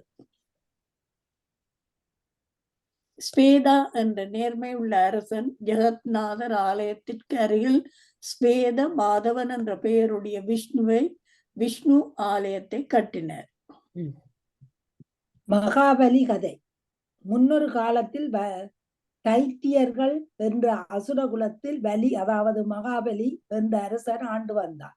நேர்மை, அன்பு என்பவற்றில் மிகுந்து நின்றதாலும் எல்லையற்ற வலிமை உடையவனாக இருந்ததாலும் அவனை யாரும் வெல்ல முடியவில்லை. எனவே தேவர்கள் ஒரு சூழ்ச்சி செய்து மகாவிஷ்ணுவிடம் வேண்ட அவர் வாமனனாக வந்து பலிக்கு மோட்சம் தந்து பலியின் நாட்டை தேவர்களுக்கு தந்தார். தீர்த்த சிறப்பு. வானதியாகிய கங்கையின் ஒரு பகுதியை பகீரதன் தன் முன்னோர்களுக்காக பூமிக்கு கொண்டு வந்தான். உலக மக்களின் வாழ்வு மலர கௌதம முனிவன் கங்கையின் மற்றொரு பகுதியை பூமியில் பரவுமாறு செய்தான். அதனால் கங்கைக்கு கௌதமி என்ற தத்தி தாந்த பெயருண்டாயிற்று. கௌதமி கங்கைக்கு ஒரு இறங்கு துறைக்கு கபோத தீர்த்தம், அதாவது புறா தீர்த்தம் என்ற பெயர் வர காரணம் வருமாறு. ஒரு மரத்தில் வாழ்ந்த 2 புறாக்களில் இரை தேடச் சென்ற பெண் புறாவை கொலை தொழில் புரியும் வேடன் ஒருவன் பிடித்து கூண்டில் அடைத்துக் கொண்டு அந்த மரத்தின் அடியிலேயே வந்து தங்கினான். பெண் புறாவை காணாமையால் வருந்தி அழுத ஆண் புறாவின் குரலை கேட்டு பெண் புறா தான் கூண்டிக்குள் ஆப்பட்டு இருப்பதை சொல்லி இயற்கையின் படைப்பில் ஒன்றையொன்று தின்றுதான் வாழ்கின்றனர். எனவே அவனுக்கு நாம் உணவாவதில் தவறில்லை. அல்லாமலும் நாம் இருக்கும் இடத்துக்கு வந்து தங்கிய அவனுக்கு குளிரை போக்கி உணவு தர வேண்டியது நமது கடமை என்று பெண்புறா கூறியதை கேட்ட ஆண்புறா ஆண்புறா அதற்கு உடன்பட்டு தீ மூட்டி அவனுடைய குளிரை போக்கியது. பின் அதில் விழுந்து அவனுக்கு உணவாயிற்று. இவற்றின் உரையாடலை கேட்ட வேடன் பெண்புறாவை கூண்டிலிருந்து விடுவிக்க என்னையும் உண்க என்று அப்பெண்புறா என்று கூறி அப்பெண்புறாவும் தீயில் விழுந்து விட்டது. தேவலோகத்தில் இருந்து விமானம் வந்து அந்த 2 புறாக்களின் உயிர்களை மீட்டிச் சென்றது. இதை பார்த்து கொண்டிருந்த வேடன் அன்றிலிருந்து நல்வாழ்வு வாழத் தொடங்கினான். கௌதமி கங்கையின் கரையில் இப்புறாக்கள் வசித்த இடம் கபோத தீர்த்தம் என்று பெயர் பெற்றது. கருட தீர்த்தம். நாகலோகவாசியான அனந்தனுக்கும் மணிநாகன் என்ற ஒரு புத்திரன் பிறந்தான். கருடனை கண்டால் பாம்புகளுக்கு நடுக்கம் என்பது அனைவரும் அறிந்த ஒன்று. இதை அறிந்த மணிநாகன் சிவருமானை குறித்து தவம் செய்தான். தவத்தை மிச்ச சிவருமான் கருடனால் ஒன்றும் செய்ய முடியாத ஆற்றலை மணிநாகத்துக்கு தந்தார். பலபலத்தின் தைரியத்தால் கருடனை கண்டு அஞ்சாமல் மணிநாகம் சுற்றித் திரிந்தான். அவனை ஒன்றும் செய்ய முடியாது என்பதை அறிந்த கருடன் அவனை தூக்கி கொண்டு சென்று தன் வீட்டில் சிறை வைத்தான். பல நாட்கள் மணிநாகனை காணாமையால் நந்திதேவன் சிவனிடம் சென்று முறையிட்டான். சிவன், நீ மகாவிஷ்ணுவிடம் சென்று மணிநாகனை விடுதலை செய்து கொண்டு வா என்று ஆணையிட்டார். நந்திதேவன் மகாவிஷ்ணுவிடம் சென்று தன் வேண்டுகோளை சொன்னான். விஷ்ணு கருடனை அழைத்து மணிநாகனை விட்டுவிடு என்று கூறினார். அதனை செய்ய விரும்பாத கருடன், ஐயனே, சிவன் முதலானவர்கள் எல்லாம் தமக்கு உதவி செய்பவர்களுக்கும் வாகனங்களுக்கும் அதை முடியும் எவ்வளவோ நன்மை செய்கின்றார்கள், பாராட்டுகின்றார்கள். உங்களுடைய வாகனம் நான். நீங்கள் அசுரருடன் போரிட வேண்டுமானால் என்மேல் ஏறிக்கொண்டுதான் போர் செய்கிறீர்கள். நான் இல்லையானால் உங்களுக்கு போர் செய்யவே முடியாது என்று கூறினான். உடனே விஷ்ணு, நீ சொல்வது உண்மைதான். என்னுடைய பாரத்தை சுமக்கின்ற நீ பெரியவன்தான். இதோ பார், என்னுடைய சுண்டு விரலை உன் தலையில் வைக்கின்றேன். அதை எவ்வளவு எளிதாக சுமக்கிறாய் என்று பார்க்கலாம் என்று கூறி விஷ்ணு தன் சுண்டு விரலை கருடன் தலையில் வைத்தவுடன் கருடன் தலை நசுங்கியதுடன் உடலும் நசுங்கிவிட்டது. கருடன் உடனே தன்னை மன்னிக்குமாறு வேண்டினான். விஷ்ணு விரலை எடுத்தவுடன் கருடன் தலைப்பாரம் குறைந்ததே தவிர நசுங்கிய தலையும் உடலும் பழைய நிலைக்கு வரவே இல்லை. அவன் வருந்திய போது, நீ சிவனிடம் சென்று முறையிடு, உன் குறையை தீர்ப்பார் என்று கூறினார். கருடன் சிவனிடம் சென்று பொழுது அவர் கருடனை கௌதமி கங்கையில் 15 நாள் மூழ்கி எழுமாறு கூறினார். அதனால் அவன் பழைய உடல் வந்தது. மணிநாகமும் விடுதலை பெற்றான். அப்பகுதி இதனால் கருட தீர்த்தம் என்று பெயர் பெற்றது. விஸ்வாமித்திர தீர்த்தம். ஒரு காலத்தில் நாடு முழுவதும் பயங்கரமான பஞ்சத்தில் பிடியில் சிக்கியது. விஸ்வாமித்திர முனிவர் அவர் குடும்பத்தார் சீடர்கள் அனைவரும் எத்தனை உணவும் கிடைக்காமையால் வாடி வதங்கினர். விஸ்வாமித்திரர் தம் சீடர்களை பார்த்து, எங்காவது தேடிச் சென்று ஏதாவது கிடைத்ததை கொண்டு வருக என்று கூறினார். தேடிச் சென்றவர்கள் வேறு ஒன்றும் கிடைக்காமையால்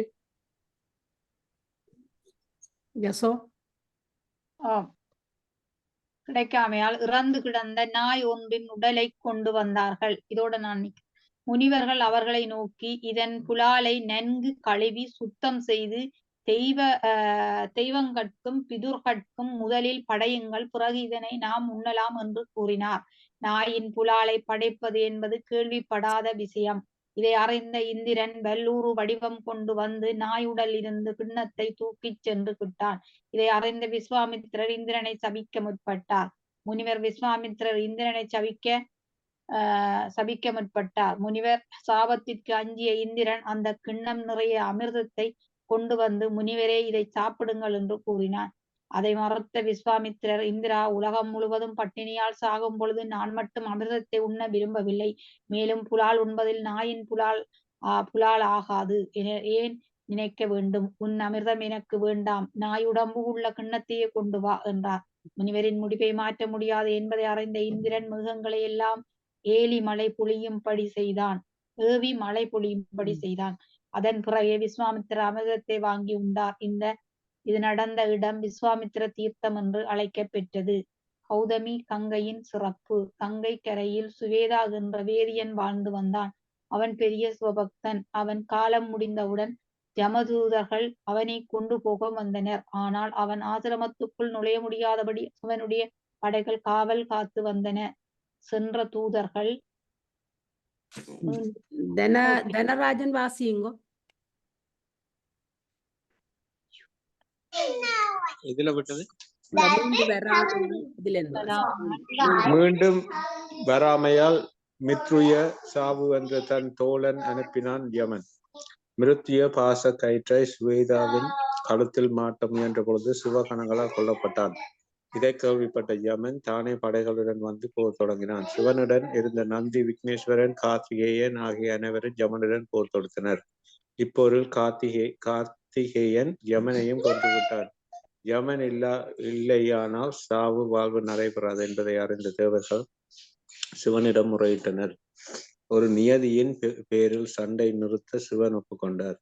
சிவபக்தர்கள் இறந்ததால் யமதூதர்கள் அங்கே வரக்கூடாது. அவர்கள் நேரே சிவலோகம் சென்று விடுவர். இதையெல்லாம் ஏற்றுக்கொள்ள நந்தி தேவர் சங்கை தண்ணீரை கொண்டு வந்து யமன் மிருத்திய மேல் தெளிக்க அவர்கள் உயிர் பெற்றனர். கௌதமி கங்கையின் சிறப்புகள் இதுவும் ஒன்று. குபேரன். விஸ்ரவனுக்கு 2 மனைவியர். முதல் மனைவியின் மகன் குபேரன் பெருஞ்செல்வத்துடன் இலங்கை ஆட்சி செய்து வந்தான். அரக்கியாகிய 2ஆம் மனைவி பிள்ளைகள் இராவணன், கும்பகர்ணன், விபீஷணன் ஆகியோர். முதலில் இவர்கள் குபேரனுடன் நட்புடன் இருந்தனர். இராவணன் தாய் மகளை அழைத்து, நீ அரக்கன், குபேரன் தேவ வர்க்கம், நீங்கள் எல்லோரும் நட்பு கொள்வது தவறு. காலங்காலமாக தேவர்களுக்கு பகை, அரக்கர்களுக்கும் தேவர்களுக்கு பகை, அரக்கர்களும் அசுரர்களும். அவனை எப்படியாவது வென்று அவன் செல்வத்தை நீ பருத்திக்கொள் என்று கூறினான். இராவணன் முதலிய மூவரும் பிரம்மனை குறித்து பெரும் தவம் செய்து பல வரங்களை பெற்றனர். அதன் பயனாக குபேரனை வென்று இலங்கையை விட்டே விரட்டி விட்டனர். தாத்தாவியாகிய புலத்தினுடைய அறிவுரையின்படி குபேரன் கௌதமி கங்கையின் கரைக்கு வந்து சிவனை குறித்து பெருந்தவம் இயற்றினான். இறுதியில் சிவன் தோன்றி குறியாத செல்வத்தின் தலைவனாவை குபேரனை ஆக்கினார். நீங்கள் மீதிய வாசிங்க சத்தம். ஆமா. அரிச்சந்திரன் கதை. இக்ஷுவாகு பரம்பரையில் வந்த அரிச்சந்திரனுக்கு மகன் இல்லை. நாரதர் அரிச்சந்திரனை பார்த்து, நீ கங்கக்கரை சென்று வருணனை குறித்து பிரார்த்தனை செய்தால் உனக்கு மகன் பிறப்பான் என்று கூறினார். அரிச்சந்திரன் அவ்வாறே செய்தான். அவன் முன்தோன்றிய வருணன், உனக்கு ஆண் குழந்தை பிறக்குமாறு வரம் தருகிறேன். ஆனால் என்னை குறித்து ஒரு யாகம் செய்து அதில் உன் மகனை பலியிடுவதானால் உனக்கு ஆண்மகவு பிறக்கும் என்றான். அரிச்சந்திரன் அதனை ஒப்புக்கொண்டான். மகன் பிறந்த 7ஆம் நாள் 7ஆம் ஆண்டு 16ஆம் ஆண்டு முடியும் பொழுதெல்லாம் வருணன் வந்து எப்பொழுது யாகம் என்று கேட்கும் பொழுதெல்லாம் அரிச்சந்திரன் ஒவ்வொரு சமாதானம் கூறினான். மகனுக்கு 16 வயதும் பொழுது வருணன் மறுபடியும் வந்து கேட்டான். உடனிருந்த மகன் ரோஹிதன் விஷ்ணுவை குறித்து யாகம் செய்ய போகிறேன், முடிந்தவுடன் உனக்கு பலியாவேன் என்றான். யாகம் செய்ய காட்டுக்கு சென்ற பொழுது அஜிகர்தா என்ற முனிவனை சந்தித்து தன் வரலாற்றை கூறினான். அது கேட்ட முனிவன் தன் 3 பிள்ளைகளுள் தனக்கு வேண்டிய முதல் மகனையும் மனைவிக்கு வேண்டிய 3வது பிள்ளையையும் விட்டு நடுமகனை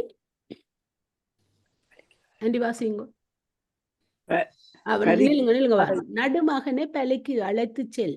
அவனுக்கு விலையாக 1000 பசுக்கள் 1000 பொற்காசுகள் நிறைந்த செல்வம் என்பனவற்றை கொடுக்க வேண்டும் என்றான்.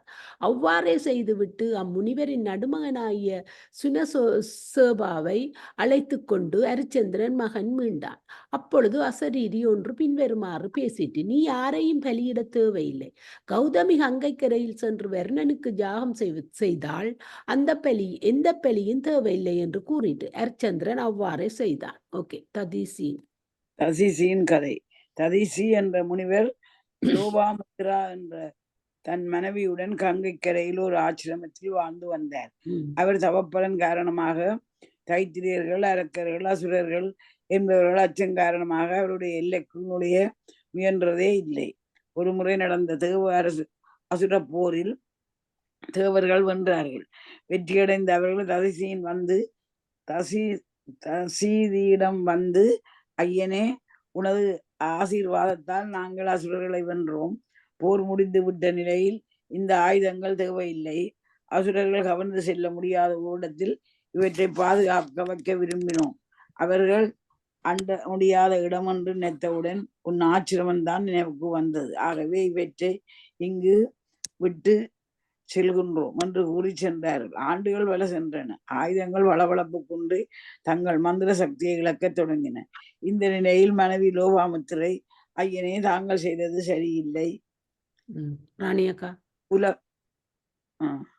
உலக பந்தத்தில் இருந்து விடுபட்ட நீங்கள் இந்த பொருட்களை வைத்துக் கொண்டிருப்பது சரியில்லை. மேலும் அசுரர்கள் அவர்கள் விரோதிகளான தேவர்களின் ஆயுதங்களை நீங்கள் வைத்திருக்கிறீர்கள் என்றறிந்தால் உங்கள் மேல் விரோதம் பாராட்டுவார்கள் என்று கூறினாள். அது கேட்ட முனிவர், நீ சொல்வது சரிதான், ஆனால் வாக்கு கொடுத்து விட்டேன், அதை மீற முடியாது என்று கூறிவிட்டார். இந்நிலையில் ஆயுதங்கள் ஒளி இழப்பதை அறிந்த முனிவர் அவற்றை கங்கை நீரில் கழுவி நீரை குடித்து விட்டார். ஆயுதங்களின் சக்தி முழுவதும் அவரது உடம்பில் சேர்ந்து விட்டது. பல ஆண்டுகள் ஓடி மறைந்தன. திடீரென்று ஆசிரமத்துக்கு வந்த தேவர்கள், முனிவரே, அசுரர் கை ஓங்கி விட்டது, எங்கள் ஆயுதங்களை கொடுங்கள் என்று கேட்டனர். முனிவர் நடந்தவற்றை கூறி, நான் யோகத்தால் என் உயிரை போக்கிக் கொள்கிறேன். என் உடம்பில் உள்ள முதுகெலும்பை கொண்டு விஸ்வகர்மா நீங்கள் புதிய ஆயுதம் செய்து முதுகெலும்பை கொண்டு நீங்கள் புதிய ஆயுதம் செய்து கொள்ளுங்கள் என்று கூறி அவர் அப்படியே உயிரை விட அவர் எலும்பை கொண்டு விஸ்வகர்மா வஜ்ராயுதம் என்ற ஆயுதத்தை படைத்தார். அதை எடுத்துக்கொண்டு தேவர்கள் போய்விட்டனர். அச்சமயம் லோபாமுத்திரை அங்கு இல்லை. சில காலம் கழித்து மீண்டும் வந்த அவள் நடந்தவற்றை அறிந்து தன் குழந்தை பிறக்கும் வரை தன் உயிரை வைத்துக் கொண்டிருந்து பிறகு தீயில் மூழ்கி விட்டாள். இறப்பதற்கு முன் தான் பெற்ற மகனை ஓர் அத்தி மரத்திடம் ஒப்படைத்து விட்டு சென்றாள். அத்திமரத்தால் வளர்க்கப்பட்ட மகன் அத்திமரத்தின் வடமொழி பேராகிய பிப்பலா என்ற பெயரை பெற்றார். ஒருமுறை தன் பெற்றோர்கள் யார்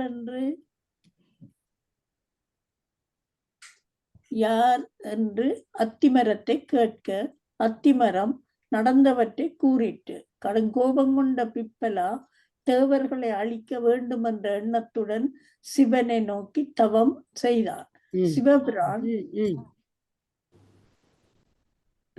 சிவபிரான் தோன்றியவுடன் தேவர்களை அழிக்க வேண்டும் என்று வரம் கேட்டான். அது கேட்ட சிவன், என் நெற்றியில் இருக்கும் 3வது கண் எப்பொழுது உனக்கு தெரிகிறதோ அப்பொழுது உன் விருப்பம் நிறைவேறும் என்று சொல்லி மறைந்தார்.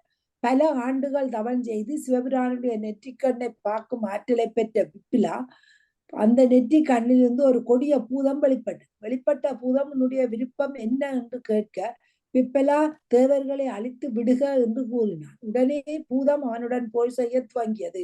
ஏன் இப்படி செய்கிறாய் என்று பிப்பலா கேட்க, தேவர்களை அழிக்க வேண்டும் என்றுதானே நீ சொன்னாய். ததீசியின் பிள்ளையாகிய நீயும் ஒரு தேவன் தானே, ஆகவேதான் அழிக்கும் வேலையை உன்னிடத்திலிருந்தே தொடங்குகிறேன் என்று கூறிட்டு அஞ்சியோடிய பிப்பலா சிவபிரானை சரணடைந்தான். அப்பெருமான், இது நடக்க வேண்டுமோ அது நடந்து விட்டது. தேவர்களை அழிப்பதால் உனக்கு எவ்வித லாபமும் இல்லை. இப்பொழுது நீ உன் தாய் தந்தையரை தரிசிக்கலாம் என்று கூறியவுடன் விமானத்தில் ததீசியும் லோபாமுத்திரையும் வந்தனர். பிப்பலா அவர்களை வணங்கினான். மனம் செய்து கொண்டு சுகமாக வாழ்வாயாக என்று அவர்கள் அவனை ஆசீர்வதித்து விட்டு போயினர். நாகேஸ்வரனின் கதை. பிரதிஷ்டனா என்ற நகரை சுரசேனா என்ற மன்னன் ஆட்சி செய்து வந்தான். நீண்ட காலம் அவனுக்கு மகப்பேறு இல்லை. பல தவங்கள் செய்து இறுதியாக ஒரு குழந்தை பிறந்தது. ஆனால் என்ன துரதிஷ்டம், அக்குழந்தை மனித உருவம் இல்லாமல் ஒரு பாம்பாக அமைந்து விட்டது. அரசனும் அரசியும் யாருக்கும் சொல்லாமல் குழந்தையை வளர்த்தார்கள். திருமண பருவம் வந்தவுடனே பாம்பு பிள்ளை, உடனே எனக்கு திருமணம் செய்து வைக்க வேண்டும், இல்லாவிட்டால் தற்கொலை செய்து கொள்வேன் என்றது. பெற்றோர் ம். என்ன செய்ய முடியும்? அமைச்சனுடன் நடந்தவற்றை அரசன் கூறினார். வயது முதிர்ந்த அமைச்சன் ஒருவன் அதற்கு ஒரு வழியை கண்டான். கீழ்த்திசை ஆட்சி செய்யும் விஜயன் என்ற மன்னனுக்கு போகவதி என்ற அழகான பெண் இருக்கின்றாள். அவளை மணமுடித்து வைக்கின்றேன் என்று கூறிவிட்டு பிறகு அக்கில அமைச்சர் விஜயனிடம் சென்று பெண் பேசினார். அவன் ஒத்துக்கொண்ட பொழுது ராஜபுத்திர முறையில் மணமகன் வராமல் அவனுடைய வாளுக்கு மாலையிட்டாள் போகவதி. திருமணம் முடிந்த பிறகு புகுந்த வீட்டுக்கு வந்தால் போகவதி. மணப்பெண்ணை தனியாக அழைத்து இந்த வீட்டில் ஒரு தேவன் பாம்பு உடையத்துடன் இருக்கின்றான், அவனுக்குத்தான் நீ மாலையிட்டாய் என்று ஒரு சாதி கூறினாள். தேவன் என்று கூறியவுடன் மணமகள் மகிழ்ச்சி அடைந்து பாம்பு கணவனை பார்க்க சென்றாள். இருவரும் ஒருவர் புரிந்து கொண்டனர். முற்பிறவியில் இருவரும் கைலாயத்தில் சிவனின் ஆபரணமாக இருந்தனர். இருவரும் இப்பொழுது கங்கையில் சென்று குளித்தனர். மூழ்கி எழுந்தவுடன் பாம்பு கணவன் அழகான மனித தேகத்தை பெற்று விட்டார். நீண்ட காலம் ஆட்சி செய்த பிறகு இருவரும் கையிலே சென்றடைந்தனர். நான் முகன் கதை மெட்டால் படிக்கலாம் தானே? முன்னொரு காலத்தில் தேவாசுர போர் மிக கடுமையாக நடந்தது. இப்போது தேவர்கள் தோற்றனர். தோற்ற தேவர்கள் பிரமாவிடம் ஓடி சென்று தங்கள் பிரதாவனையை கூறி வருந்தினர். அப்பொழுதெல்லாம் பிரமனுக்கு 5 தலைகள் இருந்தன. மெட்டால் படிங்களோ? அப்பொழுதெல்லாம் பிரமனுக்கு 5 தலைகள் இருந்தன. 4 தலைகள் வடிவிற்கேற்ற தலையாகவும் 5வது தலை ஒரு கழுதையின் தலையாகவும் இருந்தது. அவர்கள் குறையை கேட்ட பிரமன், நீங்கள் சிவபிரானிடம் சென்று முறையிட்டால் அவர் ஒருவரால் தான் அசுரர்களை அழிக்க முடியும், ஆகவே செல்லுங்கள் என்று ஆணையிட்டார். தேவர்கள் சிவனிடம் முறையிட அவர்கள் பால் இரக்கம் கொண்ட சிவன் தான் ஒற்றையாக நின்று அசுரருடன் போர் தொடுத்தார். அசுரர் படை சின்ன பின்னமாகியது. தேவர் உலகத்தை கடந்து பூமிக்கு ஓடி அங்கும் துரத்தப்பட்ட காரணத்தால் கீழ் உலகம் சென்றார். சிவபிரான் தான் ஒரு வாராக நின்று போர் தொடுத்தமையின் அவர் உடம்பிலிருந்து வியர்வை துளிகள் வெளிப்பட்டு திரையை சிந்தின. அந்த துளிகள் ஒவ்வொன்றிலும் இருந்து மனிதர்கள் எனப்படும் எனப்படும் சிவகணங்கள் தோன்றின. இப்பொழுது இந்த மாத்திரிகளும் அரசர்களை விரட்டி அடித்தன. ஒருவாறு அசுரர்கள் ஓடி மறைகின்ற நிலையில் போரில் ஒரு புதிய திருப்பம் ஏற்பட்டது. கங்கைக்கரையில் ஏனிய தேவர்களோடு தங்கியிருந்த பிரம்மாவின் கழுதை வடிவாகிய 5வது தலை அசுரர்களை கூவி அழைத்தது. நீங்கள் ஏன் அஞ்சி ஓடுகிறீர்கள்? மீண்டும் வந்து சண்டையை துவக்கி நான் உங்களுக்கு உதவியாக நான் இருக்கிறேன் என்று அவர்களை கூவி அழைத்தது. அதை கேட்டுக்கொண்டிருந்த தேவர்கள் பிரமன் தங்களுக்கு துணையாக இருக்க அவர் 5வது தலை தங்கள் விரோதிகளாகிய அசுரர்களுக்கு துணை போகிறேன் என்று கூறியது பெரும் கலக்கத்தை விளைவித்தது. செய்வதறியாது தேவர்கள் ஓடிச் சென்று விஷ்ணுவிடம் முறையிட்டனர். அதை கேட்ட விஷ்ணு, பிரமனுடைய 5வது தலையை நான் கிள்ளி விட முடியும். ஓகே,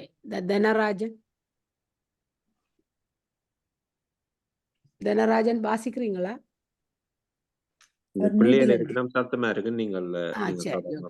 அதிலும் ஓர் ஆபத்து இருக்கிறது. கிள்ளப்பட்ட தலை கீழே விழுந்தால் பூமி சுக்குநூறாகிவிடும். அதனால் என்ன செய்வதென்று எனக்கு தெரியவில்லை. நீங்கள் சிவனிடம் சென்று முறையிடுங்கள் என்று கூறினர். தேவர்கள் சிவபிரானிடம் சென்று முறையிட்டு அத்தலை கீழே விழுந்தால் பூமிக்கு நேரக்கூடிய விபத்தையும் தெரிவித்தார்கள். அதை கேட்ட சிவபெருமான் சற்று யோசித்து விட்டு, கவலை வேண்டாம், நானே அந்த தலையை கிள்ளி எடுத்து அந்த மண்டையோட்டை என் கையிலே வைத்துக் கொள்கிறேன் என்று கூறினேன். தாம் கூறியபடியே பிரம்மனுடைய 5வது தலை, அதாவது கழுத தலையை கிள்ளி எடுத்து அந்த மண்டையோட்டை சிவபிரான் கையிலே வைத்துக் கொண்டார். அன்றிலிருந்து பிரம்மா சதுர்முகன், அதாவது நான்முகன் என்று அழைக்கப்பட்டார். பிரம்மாவின் தலை கிள்ளப்பட்ட இடம் பிரம்ம தீர்த்தம் என்று அழைக்கப்பட்டது. சிவபிரானின் வியர்வையில் கிளம்பிய மாத்திரிகள் அசுரர்களை கொன்ற இடம் மாத்திரி தீர்த்தம் என்று வழங்கப்பட்டது. பில்ல தீர்த்தம். முன்னொரு காலத்தில் வேதா என்றொரு முனிவர் சிவபக்தியில் சிறந்து விளங்கினர். நாள்தோறும் காலையில் இருந்து மாலை வரை சிவனை பிரார்த்தித்து விட்டு பிறகு ஊருக்கு சென்று பிச்சை எடுப்பார். கிடைத்த உணவை பக்கத்தில் உள்ள காட்டில் இருந்த சிவலிங்கத்துக்கு படைத்து விட்டு பிறகுதான் உண்பார். இதே காலத்தில் பில்லா என்ற ஒரு வேடன் அக்காட்டில் வசித்து வந்தான். தினந்தோறும் மிருகங்களை வேட்டையாடி தன்னால் கொல்லப்பட்ட மிருகங்களின் புலாலை சிவலிங்கத்துக்கு படைத்து விட்டு எஞ்சியதை தான் உண்பான். இவர்கள் இருவரும் ஒருவரை ஒருவர் சந்தித்ததில்லை. அண்டிபடி ஆனால் வேதாவை பொறுத்த மட்டில் தான் படைக்க வரும் பொழுது சிவலிங்கத்தை சுற்றி இறைச்சி துண்டுகள் கிடப்பதை பார்த்தார். முதலில் அதை பற்றி அவர் கவலைப்படவில்லை. என்றாலும் நாளாவட்டத்தில் ஒரு வேறுபாட்டை கண்டார். தான் படைத்த பொருள்கள் சிறி கிடப்பதையும் இறைச்சி துண்டுகள் சாப்பிட்டு போடப்பட்டவை போல ஒரு புறமாக குவித்திருப்பதையும் கண்டு யாரோ வேடன்தான் இதனை செய்திருப்பான் என்பதை அறிந்து கொண்டார். ஆனால் கல்வியறிவு இல்லாத வேடன் தினந்தோறும் தவறாமல் இறைச்சியை படைக்கின்றான் என்றால் வேதாவுக்கு அது வியப்பாக இருந்தது. யார் அது என்பதை காண வேண்டும் என்பதால் ஓரிடத்தில் மறைவாக இருந்தார். அன்று மிகவும் நேரம் கழிந்து பில்லா வந்தார். வழக்கம் போல இறைச்சியை லிங்கத்திற்கு முன் வைத்தான். லிங்கத்திலிருந்து வெளிப்பட்ட சிவபிரான், பில்லா, நீ ஏன் இன்றைக்கு இவ்வளவு தாமதமாக வந்தாய்? நீ வராமையால் நான் பசியோடு இருந்தேன். வீட்டை சரியாக கிடைக்கவில்லையா என்று வினவி விட்டு மறைந்தார். பில்லா இறைச்சியை படைத்து விட்டு எஞ்சியதை எடுத்து கொண்டு போய்விட்டான். சிவபிரான் மேல் பெரும் சினங்கொண்ட வேதா என்ற முனிவர் லிங்கத்தின் எதிரே வந்து நின்று, ஐயனே, இந்த பாரபட்சம் உனக்கு நியாயமா? இதை காலமாக நியமம் தவறா இத்தனை காலமாக நியமம் தவறாமல் உன்னை பிரார்த்தனை செய்து பிச்சை எடுக்கும் உணவை உனக்கு நிவேதனம் செய்து கொண்டு வருகின்றேன். இதுவரையில் நீ எனக்கு காட்சி தந்ததே இல்லை. ஆனால் குலத்தொடர் புரிந்து புற உயிர்களுக்கு தீங்கு செய்யும் இந்த வேடனுக்கு காட்சி தந்தாய். இது என்னால் பொறுக்க முடியவில்லை. இந்த கல்லி எடுத்து உன் லிங்கத்தை திருமேனியை உடைக்கப் போகிறேன் என்றேன். உடனே சிவபெருமான் வெளிப்பட்டு, பில்லாவையும் அவன் அன்பையும் நீ தெரிந்து கொள்ளவில்லை, நாளை வந்து பார் என்று கூறி மறைந்தார். மறுநாள் வேதா வந்த பொழுது லிங்கத்தின் உச்சியில் இரத்தம் ஒழுகிற்று. அவர் அதை துடைத்து விட்டு வழக்கம் போல தன் பணிகளை செய்து விட்டு மறைவாக இருந்தார். பின்னர் வந்த பில்லா லிங்கத்தின் தலையில் இரத்தம் ஒழுவதைக் கண்டு பதவியெடுத்து விட்டான்.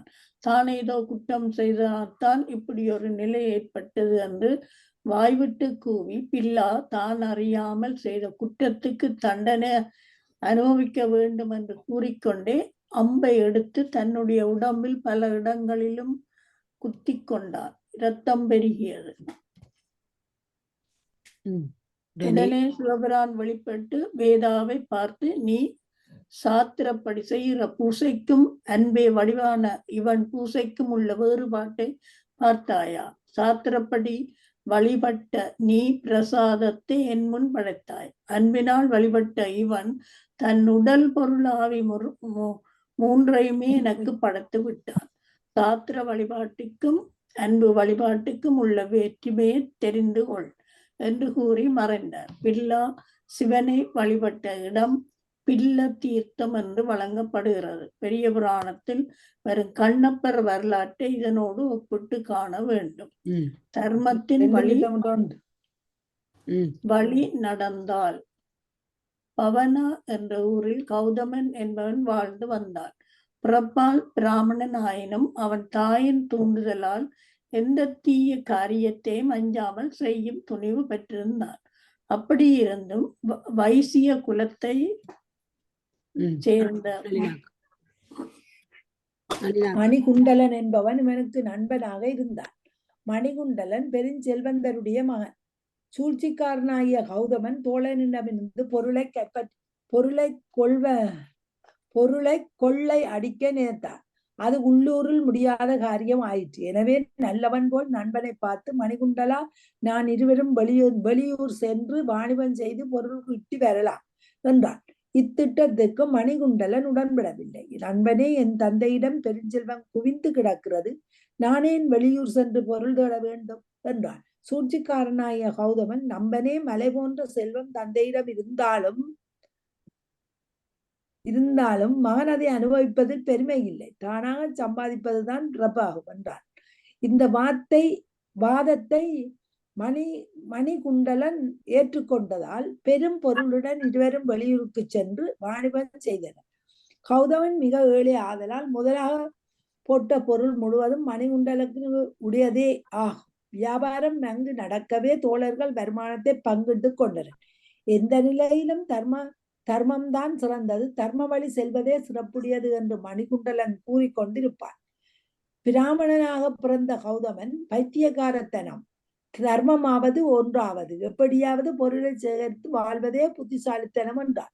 கருத்து வேறுபாடு முற்றவே கௌதமன் ஒரு வழி சொன்னான். மணிகுண்டலா, நான் வெளியில் பார்க்கும் பலரையும் இது பற்றி கேட்கலாம். அவர்கள் தர்மம்தான் சிறந்தது என்று சொன்னால் நான் என் பங்குக்குரிய செல்வம் முழுவதையும்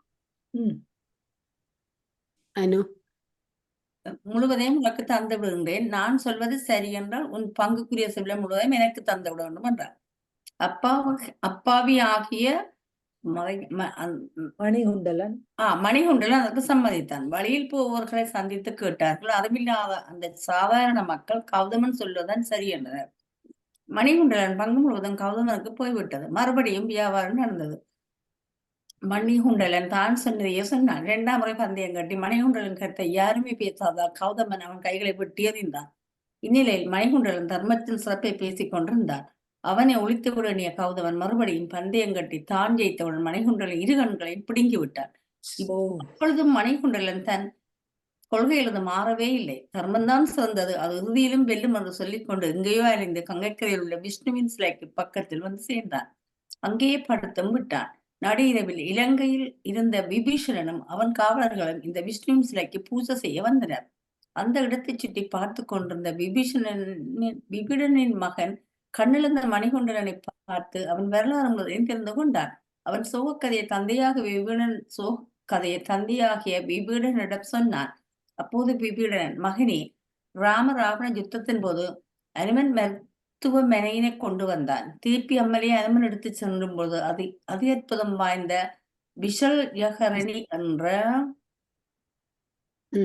மரத்தின் ஒரு பகுதி இங்கு விழுந்து விட்டது. அதை தேடி பார்க்கலாம் என்று சொல்லி தேடி இறுதியில் ஒரு பெரிய மரமாக வளர்ந்திருப்பதை கண்டார்கள். அதில் ஒரு சிறு கிளையை உடைத்து வந்து மணிகுண்டலன் மேல் போட்டவுடன் இழந்த கை, கண்கள் ஆகியவை பெற்று முழு வடிவுடன் விளங்கினான். ஒரு சிறிய நாட்டின் ஆட்சி செய்த அரசனுடைய ஒரே மகன் கண்களை இழந்து சோகத்தில் மூழ்கியிருந்தாள். தன் மகளின் கண்களை யார் சரி செய்துகிறார்களோ அவர்கள் அவளை திருமணம் செய்து கொண்டு அந்த நாட்டை ஆளலாம் என்று கூறியிருந்தார் அந்த அரசர். அதை அறிந்த மணிகுண்டலன் தனக்கு தெரிந்த மருந்து செடியின் உதவியால் அரசகுமாரியின் இழந்த கண்களை பெறுமாறு செய்து அவளை திருமணம் செய்து கொண்டு அந்த நாட்டை ஆண்டான். சில காலம் கழிந்து காவலர்கள் அவனை கொண்டு வந்து அவன் முன் நிறுத்தினர். அவன் வேறு யாரும் அல்ல, தீய வழியில் சென்று மணிகுண்டலன் பொருட்களையும் அபகரித்துக் கொண்டு அவனையும் கொல்ல நினைத்த கௌதமன் என்ற பிராமணனே ஆவான். மணிகுண்டலன் அவனை அடையாளம் தெரிந்து கொண்டு அவனை மன்னித்து திரவியங்களையும் தந்தான். தருமம் இறுதியில் வென்றது. ஏகாதசி மகிமை. அவந்தி நகரத்தின் எல்லைக்கப்பால் பிரஸ்டம் என்னப்பட்ட சண்டாளன் ஒருவன் வாழ்ந்து வந்தான். அவந்தி நகரை சுற்றி ஓடும் சிற்பா நதியின் கரையில் ஒரு விஷ்ணு ஆலயம் இருந்தது. அந்த சண்டாளன் மிக பெரிய விஷ்ணு பக்தன். ஏகாதசி அன்றைக்கு முழு பட்டினி இருந்து அன்றிரவு விஷ்ணு கோயிலுக்கு சென்று மனமுருகி பாடும் பழக்கத்தை மேற்கொண்டிருந்தான். ஒரு முறை ஏகாதசி வழிபாட்டுக்கு புறப்பட்ட அவன் நதிக்கரையில் இருந்த மரங்களில் பூப்பறிக்க துவங்கிய போது ஒரு சிக்கலில் அகப்பட்டு கொண்டான். அந்த மரத்தில் இருந்த பிரம்ம ராட்சதன், நில், பசியால் துடிக்கின்றேன், உன்னை தின்ன போறேன் என்றான். அது கேட்ட சண்டாளன் சிறிது மெச்சமில்லாமல், நல்லது, உனக்கு உணவாவதில் நான் மகிழ்ச்சி அடைகிறேன், ஆனால் இப்பொழுது இல்லை. 20 ஆண்டு காலமாக ஏகாதசி விரதம் இருந்து விஷ்ணு கோயிலுக்கு சென்று வழிபட்டு வருகிறேன். இன்று ஏகாதசி, என்னை இப்பொழுது விட்டுவிட்டால் கோயிலுக்கு சென்று வழிபட்டு விட்டு வந்து நாளை காலை உனக்கு உணவாகிறேன் என்று உறுதியோடு கூறினான் சண்டாளன். அதை கேட்ட பிரம்ம ராட்சதன், அதாவது பார்ப்பன பேய், அவனுடைய உறுதிப்பாட்டை கண்டு அவன் போய் வர அனுமதி தந்தது. சண்டாளன் தன் வார்த்தை தவறாமல் மறுநாள் காலை வந்து பிரம்மராட்சதனிடம், இன்று இப்பொழுதே என்னை உண்ணலாம் என்றான். ஆச்சரியமடைந்த பிரம்மராட்சதன், எவ்வளவு நாளாக இந்த ஏகாதசி விரதம் இருக்கிறாய் என்று கேட்க, 20 ஆண்டுகள் என விடை பகர்ந்தான் சண்டாளன். அதை கேட்ட பிரம்மராட்சதன், நான் ஆதியில் பிராமணனாகத்தான் இருந்தேன். பூணூல் போடுவதற்கு முன்பு எந்த யாகத்திலும் பங்கு கொள்ளக்கூடாது என்று இருந்தும் திருட்டுத்தனமாக ஒரு யாகத்தில் கலந்து கொண்டேன்.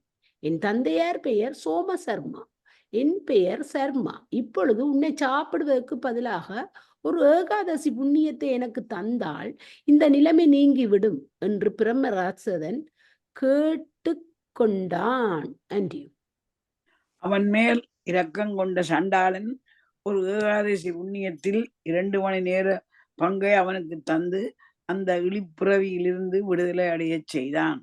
இந்த சண்டாளன் மேற்கொண்ட தீர்த்த யாத்திரையின் போது தன் பழம் பிறப்பை உணர்ந்தான். துறவியாக ஆசிரம வாழ்க்கை நடத்தும் பொழுது பிச்சை ஏற்று கொண்டு வந்த உணவில் மண் விழுந்து விட்டது என்பதற்காக அந்த உணவை தூக்கி எறிந்து விட்டான். அதன் காரணமாகவே இப்பொழுது சண்டாளனாக பிறந்தான். அதன் பிறகு தீர்த்த யாத்திரை சென்று மன்னிப்பு பெற்றான். பிரம்ம புராணத்தின் பிற்பகுதி யோகம் என்பது பற்றியும் அது செய்யப்பட வேண்டிய முறை பற்றியும் விரிவாக பேசுகிறது. கதையை தொடங்கியபடியே நைமிசாரண்ய வனத்தில் ரோமசர்ணர் இக்கதையை முடித்தார் என்று புராணம் முடிக்கிறது. ஓம் நம சிவாய. நம சிவாய.